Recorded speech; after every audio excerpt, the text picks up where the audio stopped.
며칠 뒤 광해군은 대비가 내린 교지를 받아보고 잠시 눈을 감았다가 천천히 뜯어 읽었다. 문장 끝자락에서 그의 눈빛에 결기가 맺혔다. 이 선택이 그에게 축복만을 안겨주지는 않을 것임을 광해군은 잘 알았다. 즉위하는 순간부터 자신을 반대하는 이들을 억압만 하다가는 더 큰 화를 불러올 것이었다. 전란으로 폐허가 된 국토와 그로 인해 분열된 민심. 그것을 수습하고 자신의 왕통을 인정받으려면 끊임없이 설득하고 포용해야 했다. 그렇게 조정은 새로운 군주와 함께 다시금 출렁이기 시작했다. 임목대비의 결단은 누군가에게는 사적인 상처를, 또 누군가에게는 시대가 원하는 합리적 선택을 대변했다. 영창대군을 지지하던 세력은 이 결과에 분노를 억누르며 칼을 갈았고, 광해군은 여전히 험난한 왕좌에 앉아 다음 파도를 대비했다. 한낮에 국화꽃이 햇빛에 흔들리듯 임목대비 또한 세월의 바람에 흔들리는 한 인간일 뿐이었다. 그러나 그녀는 그 한 몸을 걸고 결정했다. 이 선택이 과연 옳은 길인가? 스스로 물어도 답은 아직 없었지만 나라의 앞날과 영창대군의 안위를 함께 지키고자 하는 마음이 그곳에 서려 있었다. 광해군 나이 34살 1608년 2월 2일 한양 궁궐에 새로운 왕이 즉위했고 역사는 그 순간부터 또 다른 운명의 서막을 쓰기 시작했다. 임목대비가 남긴 언문교지 역시 먼 훗날까지 두고두고 읽히며 조선 왕실이 겪어야 했던 비극과 결단을 증언하게 될 것이었다. 1608년 봄, 한양도성은 아직 전란의 상흔을 온몸으로 간직하고 있었다. 바람이 불면 부서진 담벼락 사이로 먼지와 그을음이 흩날렸고 백성들의 얼굴에는 피로와 불안이 드리워져 있었다. 이때 혼란스러운 전국 속에서 광해군이 왕위에 올랐다. 그는 서출이라는 출신적 한계를 극복하고 스스로 이 나라의 주인이 되어야 하는 도전에 직면해 있었다.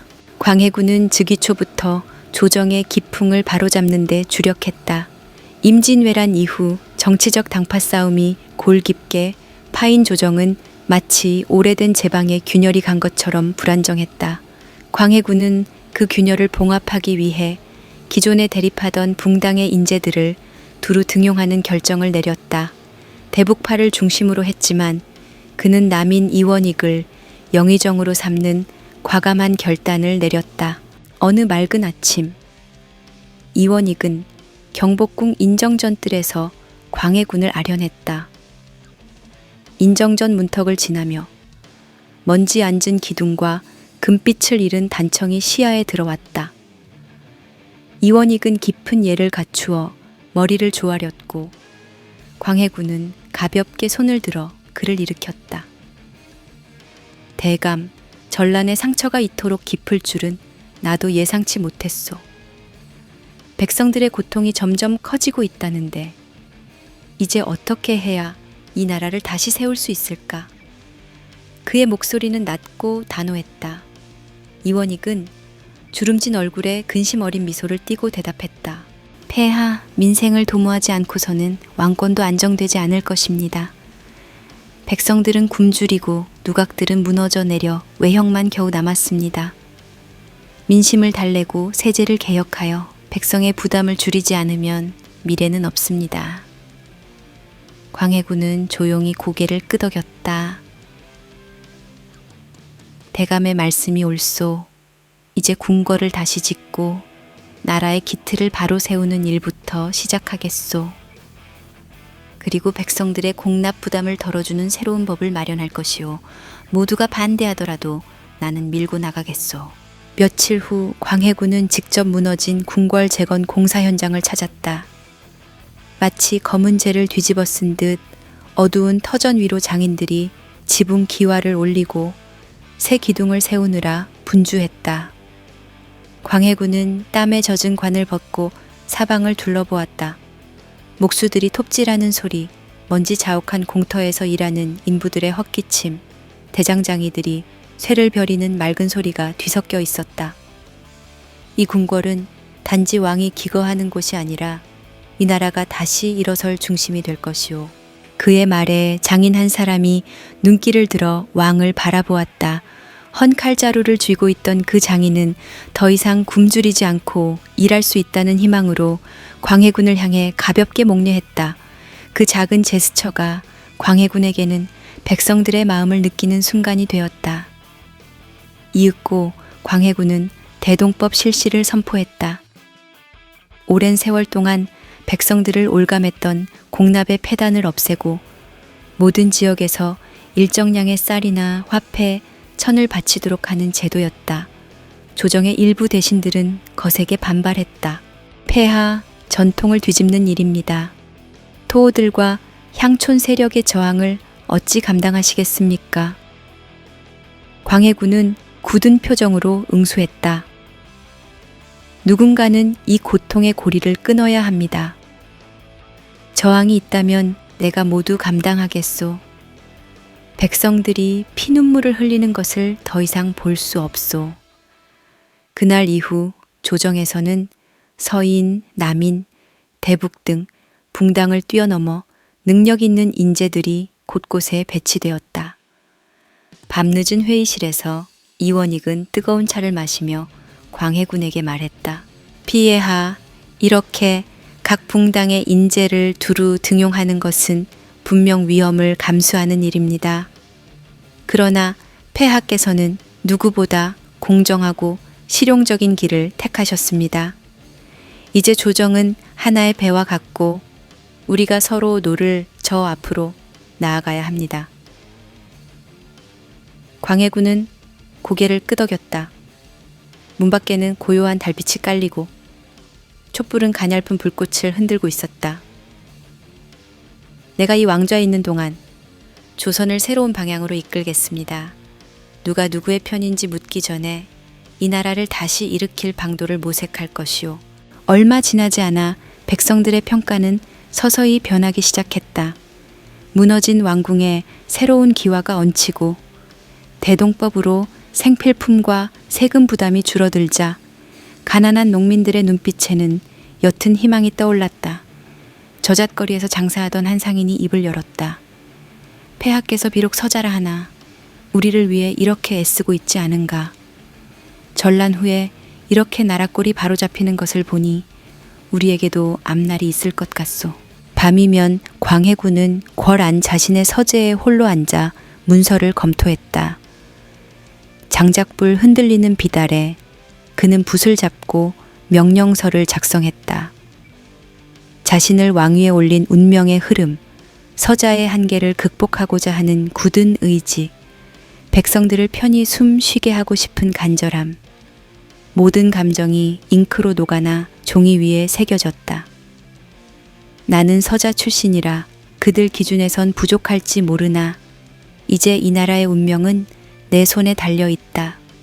행동으로 증명하리라. 내가 지키는 것은 왕실의 명예가 아닌 이 나라를 이루는 모든 사람들의 삶이다. 그날 밤 바람이 유난히 고요하게 지나갔다. 궁궐 주변 마을에선 작은 등불 하나하나가 희미하게 빛났다. 광해군은 그 등불들이 켜져 있는 한 자신이 가야 할 길이 명확하다고 생각했다.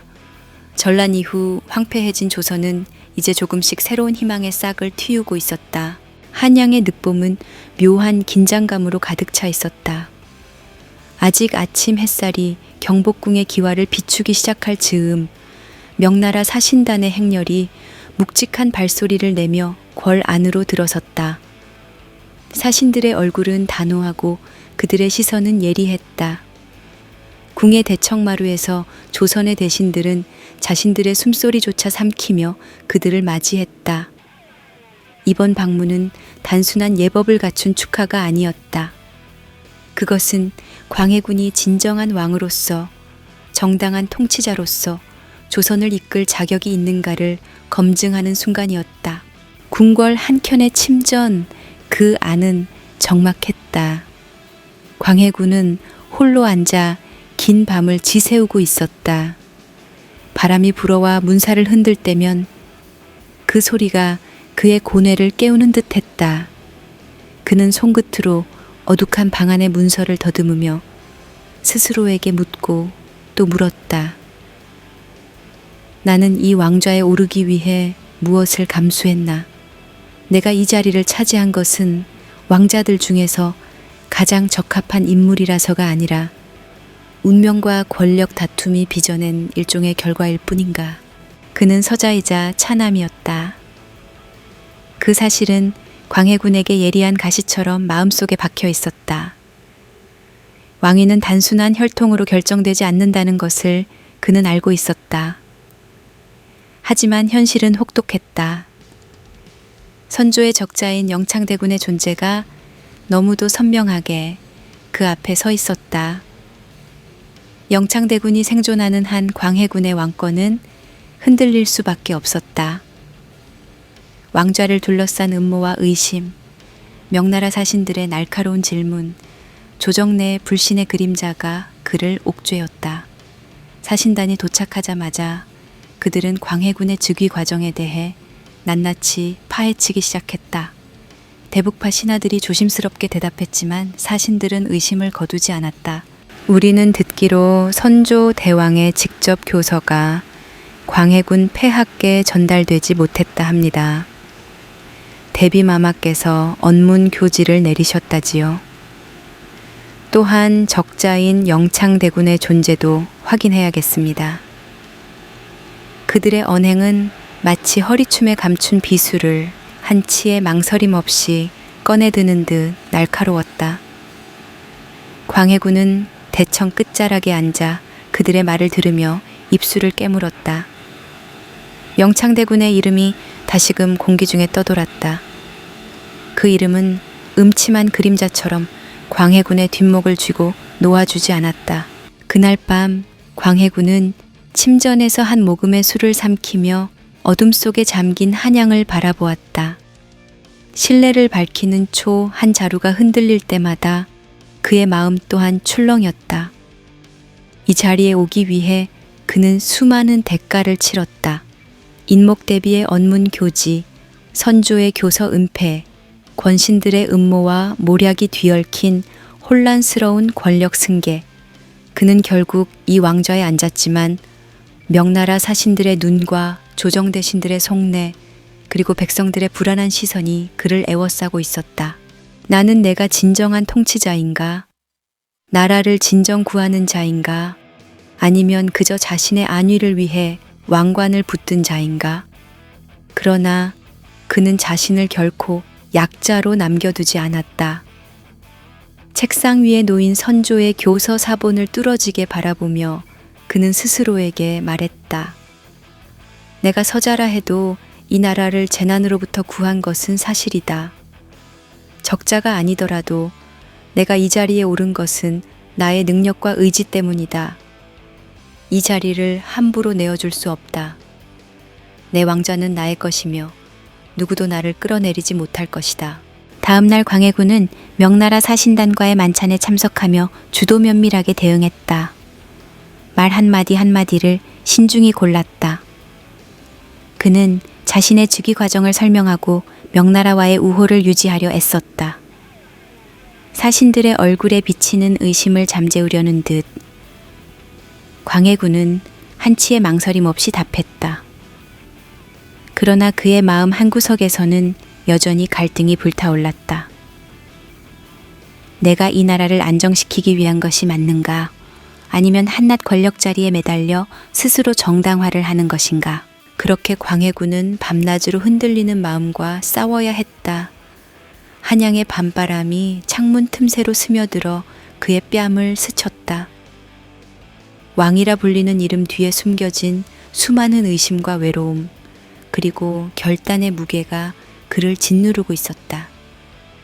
그러나 그 무게는 오히려 그를 강하게 만들었다. 그는 결심했다. 의심하고 조롱하는 자들이 있다 해도, 영창대군의 존재가 그를 위협한다 해도, 명나라 사신들이 그의 왕권을 흔든다 해도 그는 이 자리를 지키리라. 그가 이 나라를 위해 결단하는 순간 비로소 왕의 이름은 자신의 손으로 다시 쓰여질 것이었다. 초가 타들어가며 밤이 깊어갈수록 광해군의 의지는 더욱 단단해져 갔다. 밖에서는 새벽을 알리는 달구름 소리가 희미하게 들렸고 한양의 거리는 다시금 하루를 맞이할 준비를 하고 있었다. 그리고 그 중심에서 광해군은 불안 속에서도 스스로를 다잡고 있었다. 내가 약해 보일지라도 나의 의지는 이미 쇠처럼 굳어졌다. 이 땅 위에서 내가 왕이 된 이유를 이제 내가 직접 증명하리라. 어둠을 뚫고 새어나오는 빛처럼 그의 결심은 점차 분명해졌다.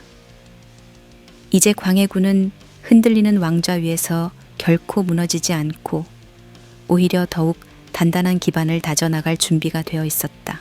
한양 땅에 아직 해걸음이 머물러 있을 무렵 경복궁 아는 날 선긴장으로 가득 차 있었다. 광해군이 왕좌에 올라 조정에 새로운 질서를 세우기 시작한 후 그의 첫 번째 과제는 이미 명백했다. 누구보다도 가까운 혈육이었음에도 불구하고 그의 동복형 임해군이야말로 광해군의 왕권을 뒤흔드는 가장 강력한 불안 요소였다. 임해군은 무시무시한 기세로 광해군의 정통성에 칼을 겨누고 있었다. 서자인 광해가 어찌 나라를 다스린단 말인가. 선왕의 정통 교서를 받지도 못한 자가 감히 국왕 노릇을 할 수는 없어. 임해군의 목소리는 거리낌이 없었고 그의 언사는 백성들의 혼을 어지럽혔다. 명문세가와 조정 중신들 사이에서도 혹여 임해군의 말이 옳은 것 아니냐는 의혹이 고개를 들기 시작했다. 임해군이 탄식하듯 내뱉는 말 한마디 한마디는 저작거리의 소문을 타고 흘러 백성들의 귀에 새겨졌다. 그의 존재는 광해군에게 위협 그 자체였다. 한편 궁중 건너편에서는 서인과 소북 세력이 은밀하게 모의하고 있었다. 그들은 광해군의 서출 신분을 빌미로 명나라의 사신을 보내어 왕위 계승 과정을 조사하게 만들 음모를 꾸미고 있었다.